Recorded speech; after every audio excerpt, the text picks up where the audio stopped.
we were having an interesting conversation off air and with Sam a little bit there about some of these college football playoff teams. I kind of mentioned this with Sam. I can't believe how bad Texas is capable of looking. Yeah. For being how good they are. No, 100%. It's unreal. I said it for, 15 weeks. Like, I think Texas is pretty good. Yes. When they decide to play. So the cool thing about one of my kids' evolution is he now watches games vastly different. Mm-hmm. Okay? So he'll say things like, this part he's kind of always been like, but he's like, oh, man, like he's really good against cover 2. He likes balls in the seam or, Texas converted that fourth down. Mm-hmm. And he's like, that's cover 2. That you have no business throwing that ball. Great throw, great catch for the 7-yard gain or whatever it was. But, like, if you're a squatted corner, you can't give that up. Right. So he'll say things like that. But then conversely, he now watches other things, right? Not just the back end. He'll say, hey, look at the get off of this D line. He'll say, pause that. Yeah. Right. And there were about 6 times yesterday where you would watch Texas's D line. Yep. Already in their fit. Mm-hmm. By the time Leavitt would even just go to 45 to hand the ball back. Yep. It was incredible. So when I watch them play, it's like this. I've seen this before. Mm-hmm. They're very capable of doing this. Now they don't do it all the time, which is weird. But on the same vein, and I told you this off air, like I'm a nerd, right? Obviously. So I'm like, yeah, I love Jeremiah Smith. He's a great talent. There's no question. He shouldn't be running that wide open, though. Right. Yeah. He makes these great catches. He can make great contested catches. Mm-hmm. But he also runs free quite a bit. A lot. So does he have the body? Is he like – is it going to be like Chase where he has one of those frames where I don't think he's going to run away from you. He's just going to make tough catches and be good after the catch? Maybe. But Oregon – was not good in a couple of places that I told you I was worried about. I never loved their offensive line, and they fall asleep on the back end. Which is dangerous. Okay? They fell asleep on the back end a ton yesterday, Yep. and their offensive line got whipped. How many guys were just running free? Not just Smith. Whipped. So it's like, right. So I'm thinking to myself, is Ohio State's are they that offensive line? Because I can't unsee it. I can't unsee it. Yeah. You know what I mean? So it's like I'm looking at play designs. Like, do I trust Howard? That's the thing. Like, do I trust Howard? Well, probably more than I trust yours, but yes, because I just hate Texas against like competition. Yeah. Yeah. I look at. Do you know what I mean? Yeah, it's like I do. I don't know. Well, and here's the weird, and Sam kind of alluded to this too.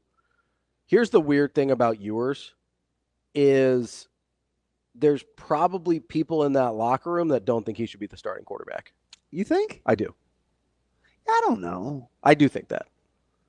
Well, he makes some plays now. He does. He also has some Quinn Ewers moments. I don't know what else to call him. Even last year in the playoffs, for as bad as he was in stretches. Oh, he can. There's a little. My man started cooking to get Texas back into that one against Washington. There's a little Carson Beck there. Yeah. Like midseason Carson Beck where he's struggling, but then he just goes off and you're like, where did that come from? There's a little bit of that there, but I mean, Will Howard's more consistent for sure. Even though he's probably not as gifted of a thrower of the football as Quinn Ewers is, you probably trust him a little bit more. He gives you a little bit more with his feet, obviously, than Ewers does. But when it all comes down to it, all else being equal, Texas's lulls are so bad. Not just in frequency, but like the depth to which they sink is lower than the Ohio State lulls. I think Ohio State's lulls are fewer and less dramatic than Texas's. Texas, when they play bad, they're bad. I mean, they self-destruct almost. We saw it yesterday. Yeah, that's what I mean. Like they were beating the brakes off of Arizona State, and they should have continued to just boat race them. They totally fell asleep at the wheel, and then by the time Arizona State was back in it, it wasn't just that they were letting them back in it. It was that they were actively helping Arizona State get back in it. So it's not just that they're not making plays. They're actively making plays for the other team at a certain point. And that's something Ohio State doesn't really do. Yeah, I think so. There's two things. Like if you're getting the game inside the game, I think Texas is going to have to mix up coverages on the back end, right? Oregon was I mean, they just the inability to want to get out of either two or man. You got to do a little more, right? You can't have deep hole guys running with guys vertically up the slot. Not against these guys. Yeah. Right? You just can't. They're too good. And it's funny too, because like we were saying, I was saying this to myself, and I forget I'm actually watching with Caleb, and he's like, yeah, they got us on a couple of those cover two beaters too. Yeah. And I was like, shoot, that's right. Those are the ones that I put on Twitter. Yeah. Where they went back and forth between trying to play it 3 deep versus and that miscommunication. Yeah. When they're passing off when Smith. they turned Smith free. And it wasn't just that he ran by everybody, it's that somebody didn't go with him. And so I'm like, can they diversify on the back end? Because that D line can win against Ohio State's offensive line. 100%. Like that D line can win against anybody. I don't have any qualms saying that. Like you're not going to be able to just turn and run toss against Texas because those DBs support in the run game. Yeah.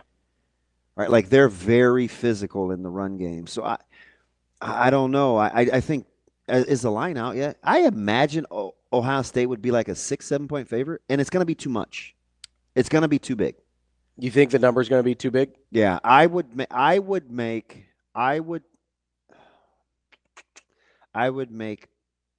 Ohio State like a 2.5 point fave. It is -6. Ohio State -6. It's too much. That's too much. Yeah. I think people are overreacting. It's out already? Yeah. I mean, we're a week out, basically. I knew. I'm like, you said 6-7 because they whipped Oregon. Yeah, and people think obviously more highly of Oregon than they do of Arizona State. And they whipped Tennessee. Yeah. I mean, what is it? It's like 83 to 43 or 38 or something. That's too much. That's a big number. Texas can win, so the points are a gift. You're getting more than that's too much. I do think Ohio State should be favored. No, I agree. They're playing better right now, but I think I think the you. number is an overreaction to what we saw on what was that day? Friday, Tuesday, whatever day it was. Yesterday? Was that yesterday? If Texas is not hard-headed. Yeah. Like, go back to your mesh concepts. You don't have to get vertical outside the numbers. Can Sarkisian help himself? That's the thing. That's the $1 million question, right? That's the thing, because the best unit on the field in that game will be Texas's D-line. Yeah. The next best unit will be Ohio State's wide receiving core. Yes. Agreed. I agree. So and listen, I'm not going to die on that hill if you wanted to make Ohio State's wide receivers 1 and go 1A. Yeah. But the ability to impact the game gives the advantage to a D-line. Yeah. The closer you are to the ball, the more impactful. The more impactful you can be. Who are you taking over in Texas's secondary or Ohio State's secondary? I don't love Ohio State's corners. I like Downs as a safety. Right. I like both their safeties, actually.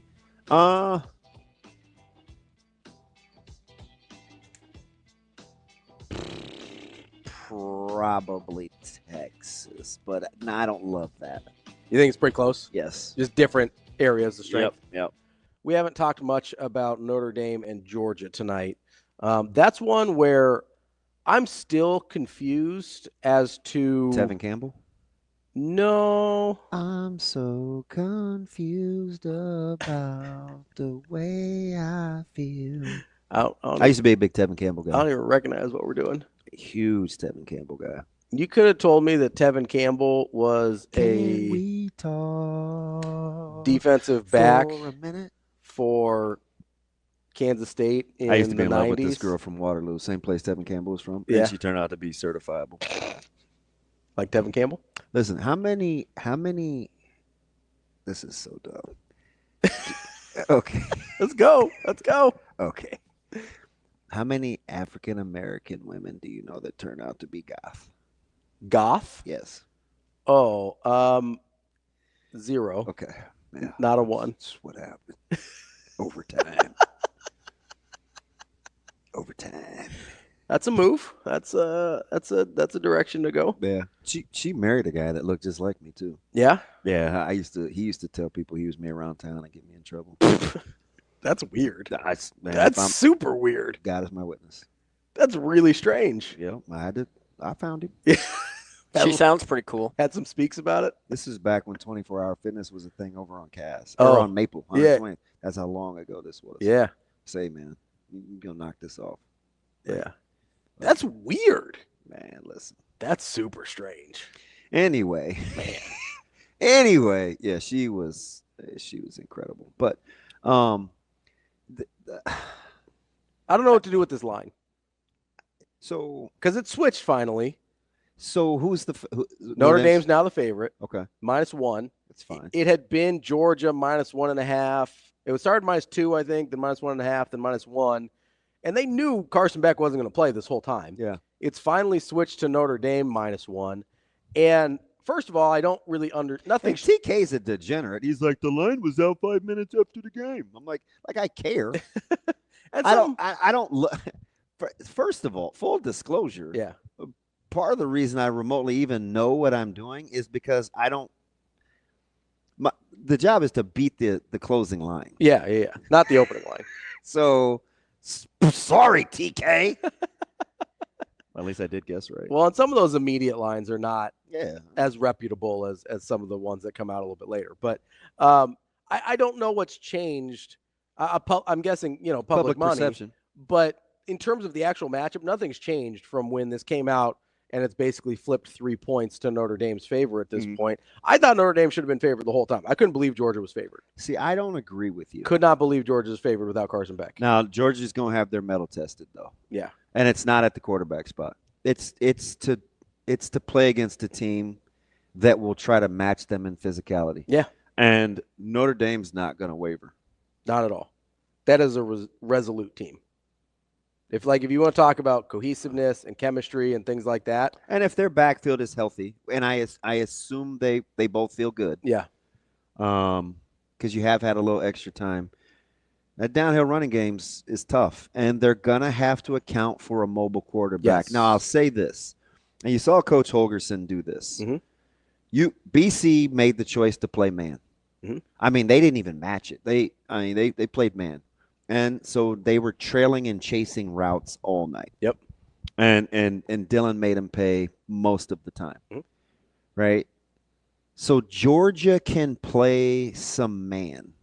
They can't play two-man because two-man doesn't really account for a mobile quarterback. Mm-hmm. You could maybe ice it outside, or when you say ice it outside, what do you mean? So it's a term where you're gonna everybody's in zone except for the corners on the outside. Okay.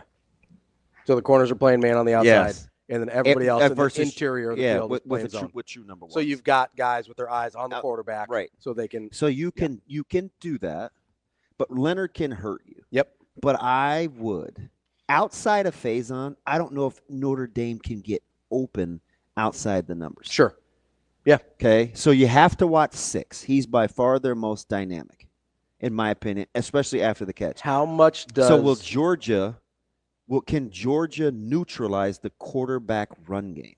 So that's my question: is how much does Leonard's ability to keep eyes in the backfield? Well, they can't help. They can't play with a true free, so you can't play with you don't have a free. Yeah. Like you have to account for Leonard.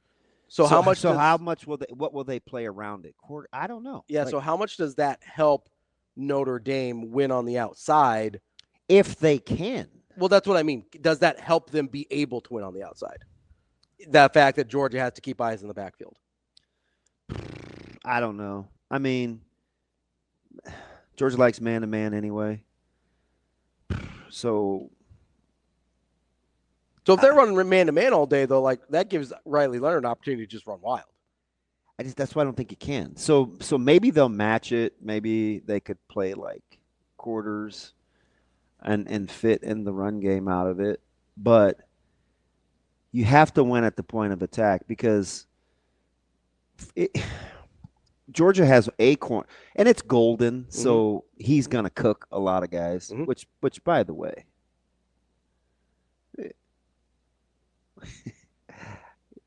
I don't know how he ended up where he started, but I do know he belongs at Texas. Apparently, Houston can recruit. Oh yeah, Houston is sort of the UCF of Texas. You know who that really is, though? Who? Right down the road from them. It's SMU. Now, yes. SMU. Speaking of Jalen Lloyd, like very viable option. SMU, but anyway, so is a little better than Houston, I think. But like Houston is really good at getting the guys that get overlooked by Texas and A&M. And Georgia struggled with Golden, because they just went at him, and it turned out to be my guy's better than your guy. Yeah, I don't know if Notre Dame has that guy. I don't, but I go back and watch Notre Dame's more I go willing. back and watch Milroe and Alabama against Georgia, and I'm like, I can't really comp it because there is no Williams. Right. And he got busy. Right. So it's how much of Milroe's success had to do with Williams on the outside, keeping Georgia honest, versus how much of that was just them struggling in a man-to-man scheme against a mobile quarterback. But the thing about it is, if you're going Texas versus Georgia, Leonard won't run away from Georgia. No. But he can more than hurt you. Yes. He's more of, this is a weird, he's more of like a Tebow runner, like he's going to get 6-8 yards, not a Milroe going to gash you for 60 most of the time, right? He's more of a running back type running quarterback. It's a fascinating matchup. It really is, because I would not have made Notre Dame the favorite, though. Notre Dame's going to win this game. I would not have made them the favorite. Notre Dame will win this football game. I know we're not in bet on it yet, but Notre Dame's winning this game. I've talked you into Notre Dame all year. I mean, yes, I've talked you into Notre Dame all year. You have, but like I really like how they're playing right now. So this is the one thing you have to kind of be careful of. They are not super fleet of foot. Yep, I agree. Especially, so they're gonna have to really. They're gonna have to make it a game in a phone booth. Now they do have a good secondary, though. Yes, that's the thing that saves me in this situation. I think you like Notre Dame secondary against unproven wideouts. I like Notre Dame secondary against almost everybody. I especially like them against Georgia and a backup quarterback. Notre Dame secondary is really, really good. I will put them up against just about anybody. Yeah, and between that. And I think Notre Dame's going to be able to control the clock with their run game between Love and Leonard. Like, that's Love's pretty sweet, isn't he? Dude, he's really good. And he flies under the radar because he shares. Yeah. He's incredible. But with their running game and their willingness, like, I don't think Notre Dame has this burning desire the way Texas does to air the ball out. Right? That's the difference between like a Texas and a Notre Dame for me, is Notre Dame can run the football and will run the football. Like, they're totally okay winning ugly against you, I think. And I don't know that Texas is okay winning ugly. I don't know, man. Notre Dame's win this game. I'm convinced of it. We call that a cliffhanger. I'll save it for. We'll save for bet on it. But the other thing is are you? How glad do you think? So you clearly think this is going to be a close game. Not as close as the line, but yeah. How excited were you that we didn't have a Toledo situation with overtime? Yes. With Texas and Arizona State. I was wondering. I was like, man, do they need to change that for the playoff? Yes. Like, do they need to make it more like real overtime? Because like that's a crappy way to end a playoff game. It's ridiculous. Yeah. Because I love it in Toledo Pitt. Love it. Oh yeah, I love it in Penn State, Illinois. Yeah, it's incredible, right? Right. Like regular season, random bowl game. I'm like, this is the best, right? I have no reason to be as dialed into Toledo Pitt as I am. How many years ago was that Penn State, Illinois? Just a couple. It wasn't that long ago. I don't know, man. I get all my years confused. I do too, honestly. I think it was Illinois' last good season, so 2 years ago. I don't want to see the Toledo. I don't. Not in a playoff. I don't want to see a playoff game decided that way. And it was crazy, too, because once Texas got the 2-point conversion yesterday, it's like, oh, this one's over. Yeah, it really like, felt that's how that way. I felt. I did, too. Like, it felt damning in a weird way. I'm like, not only do they have to score a touchdown, and they got to get the 2-point I mean, conversion? honestly, as soon as Texas got the 4th and 13, I was like, that's probably a wrap. Really? Yeah, we're gonna wrap that one up. Think we're done here. Huh.